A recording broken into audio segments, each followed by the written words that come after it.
जय हिंद दोस्तों। सबसे पहले सभी को नव वर्ष 2025 की हार्दिक शुभकामनाएं। ये साल आपके लिए बहुत अच्छा प्रॉफिट बनाने वाला हो, ये मैं आपके सभी के लिए दुआ करता हूं। और दोस्तों, इस वीडियो में हम बात करने वाले हैं इस साल के पहले आईपीओ स्टैंडर्ड ग्लास लाइनिंग के बारे में। क्या हमारे लिए इस साल की एक अच्छी शुरुआत हो सकती है इस आईपीओ के साथ में? आइए शुरुआत करते हैं दोस्तों। सबसे पहले जानेंगे कंपनी के बारे में, कंपनी क्या काम करती है। दूसरा जानेंगे आईपीओ डिटेल्स के बारे में, कंपनी के फाइनेंशियल किस तरीके के हैं, कंपनी प्रॉफिट मेकिंग है या फिर लॉस मेकिंग है। साथ ही पीयर कंपैरिजन के मुकाबले इसकी वैल्यूएशंस महंगी है या फिर सस्ती है। लेटेस्ट जीएमपी क्या चल रही है, अप्लाई करना चाहिए या फिर नहीं करना चाहिए। और अगर अप्लाई करना चाहिए तो लिस्टिंग गेन के लिए अप्लाई करना चाहिए या फिर लॉन्ग टर्म के लिए अप्लाई करना चाहिए। दोस्तों, सबसे पहले बात करेंगे हम यहाँ पे ग्रे मार्केट में जो इसकी डिमांड चल रही है। देखिए, ये एक सिर्फ अनुमान होता है, इसके बेसिस के ऊपर ही हम फाइनल डिसीजन नहीं लेते हैं कि हमें किसी आईपीओ के लिए अप्लाई करना चाहिए या फिर नहीं करना चाहिए। लेकिन एक फैक्टर है, ठीक है, इसे कंसिडर भी किया जाता है। तो अगर हम यहाँ पे देखें तो आईपीओ का जो प्राइस है 140 रुपये के ऊपर, फिलहाल जो है 70 रुपये का लिस्टिंग गेन मिल सकता है, ऐसी उम्मीद है। मतलब 50% का लिस्टिंग गेन। 140 रुपये का जो इशू प्राइस है वो शेयर लिस्ट होगा 210 रुपये के ऊपर। ये एक अनुमान है। साथ ही दोस्तों, अगर कंपनी की बात करें तो कंपनी की जो शुरुआत है वो 2012 में जो कंपनी है वो इनकॉर्पोरेट हुई थी। और साथ ही इस जो कंपनी का काम है वो मैन्युफैक्चरिंग है, इंजीनियरिंग इक्विपमेंट। वैसे तो ये इंजीनियरिंग इक्विपमेंट बनाती है फार्मास्यूटिकल और केमिकल सेक्टर के लिए। लेकिन बेसिकली अगर आप सिंपल भाषा में समझना चाहो कि इंजीनियरिंग इक्विपमेंट क्या होते हैं, तो आपने अपने घर पे कैंची देखी होगी, ठीक है, आपने अपने घर पे प्लास देखा होगा। ये सभी इस टाइप की जो इक्विपमेंट है ये भी इंजीनियरिंग इक्विपमेंट है। तो आप ये, हालांकि ये कंपनी ये सब आइटम मैन्युफैक्चरिंग नहीं करती है, लेकिन जस्ट एक समझने के लिए। बाकी इस टाइप की जो आइटम है वो जो है कंपनी है वो मैन्युफैक्चरिंग करती है। अगर बात करें हम यहाँ पे, कंपनी कंप्लीट डिज़ाइन करती है, उसकी इंजीनियरिंग करती है, मैन्युफैक्चरिंग करती है, असेंबली करती है, इंस्टॉलेशन करती है ना। और ऑपरेटिंग प्रोसीजर उसका जो भी है, कंप्लीट जो सॉल्यूशन है वो फार्मास्यूटिकल इंडस्ट्री और केमिकल इंडस्ट्री के लिए मैन्युफैक्चर करती है। आई होप कंपनी का बिजनेस तो आपको समझ में आ गया। तो सेक्टर तो कोई दिक्कत नहीं है, सेक्टर यहाँ पे बहुत बढ़िया है।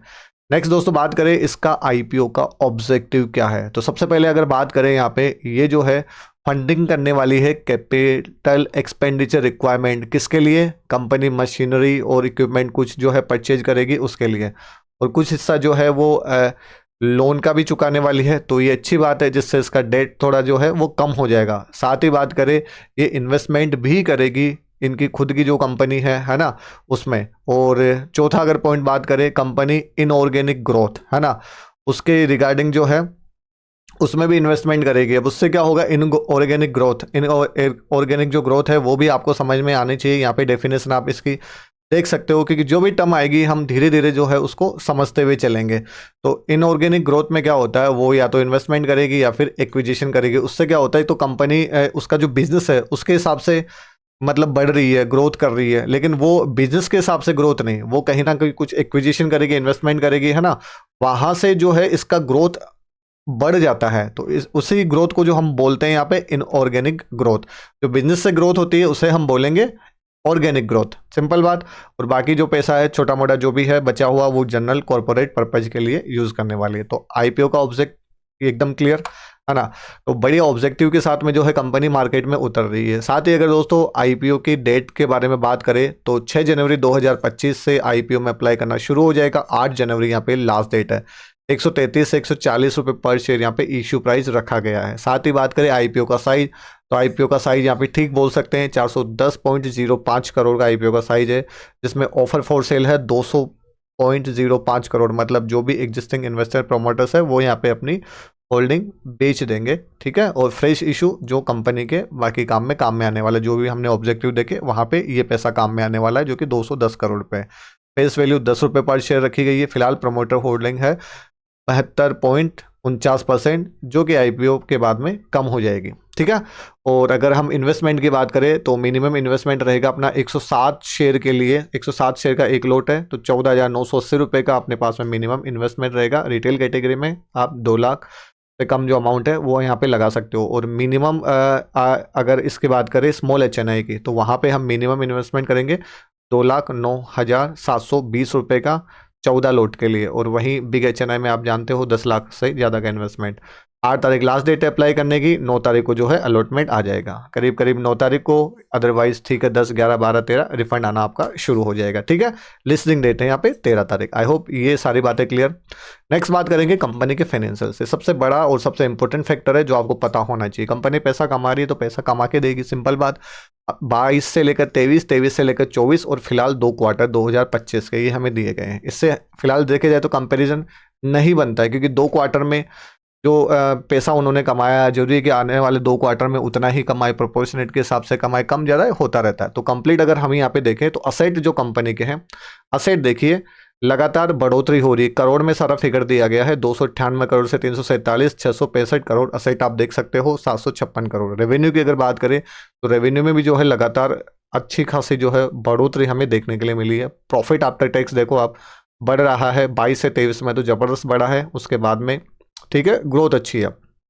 पूरा अगर आपको निकालना चाहो, आप सोचो कि प्रोपोर्शनेट के हिसाब से अगर देखो तो ये 2 क्वार्टर का 2 से और मल्टीप्लाई करो, 36 गुना 72, इससे तो ज़्यादा ही निकल के आ रहा ना। नेटवर्थ अगर कंपनी की देखें तो 447.8 करोड़ की है।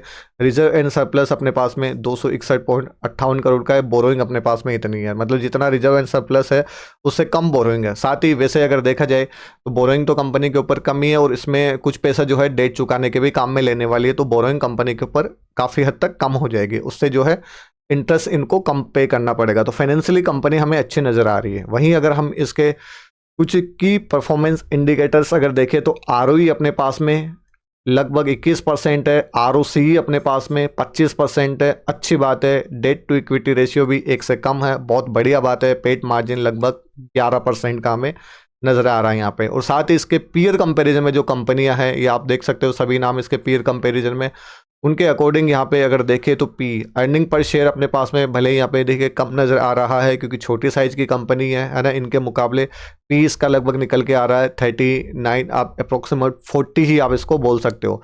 तो वैल्यूएशन के हिसाब से कंपनी हमें ठीक ठाक नज़र आ रही है, ना महंगी नज़र आ रही है ना सस्ती नज़र आ रही है। बाकी फाइनेंशियली कंपनी हमें यहाँ पे बढ़िया नज़र आ रही है। अब दोस्तों बात आती है इस आईपीओ के लिए अप्लाई करना चाहिए या फिर नहीं करना चाहिए। अगर करना चाहिए तो लिस्टिंग एंड के हिसाब से या फिर लॉन्ग टर्म के हिसाब से। तो दोस्तों सबसे पहले एक बात क्लियर कर देता हूँ, मेरी ओर से किसी भी तरीके का कोई रिकमेंडेशन नहीं है कि आप इस आईपीओ के लिए अप्लाई करो या फिर ना करो। आपको खुद का जो इन्वेस्टमेंट है ना खुद के हिसाब से करना है। जो भी रिस्क फैक्टर है आपको एनालिसिस करने हैं, देन उसके बाद में ही आपको डिसाइड करना है कि आपको इस आईपीओ के लिए अप्लाई करना है या फिर नहीं करना चाहिए। अगर मैं यहाँ पे देख रहा हूँ तो लिस्टिंग एंड के हिसाब से और लॉन्ग टर्म के हिसाब से जितनी मेरी दृष्टि है, जितना मेरा मतलब नज़रिया है, ये आईपीओ मुझे पर्सनली लिस्टिंग एंड और लॉन्ग टर्म के हिसाब से दोनों हिसाब से बढ़िया नज़र आ रहा है। तो दोस्तों एक बार आप ज़रूर बताइएगा आप इस आईपीओ के लिए क्या करने वाले हो। यदि आप इस आईपीओ के लिए अप्लाई करोगे तो प्लीज़ कमेंट करके ज़रूर बताना कौन सी कैटेगरी में कितने लोट के लिए आप इस आईपीओ के लिए अप्लाई करोगे। और दोस्तों मेरे डिसीजन के बेसिस के ऊपर आपका डिसीजन बिल्कुल नहीं होना चाहिए। बहुत सोच समझ के इन्वेस्टमेंट करें, क्योंकि आपका पैसा प्रॉफिट होगा तो आपको होगा, लॉस होगा तो आपको होगा। जय हिंद।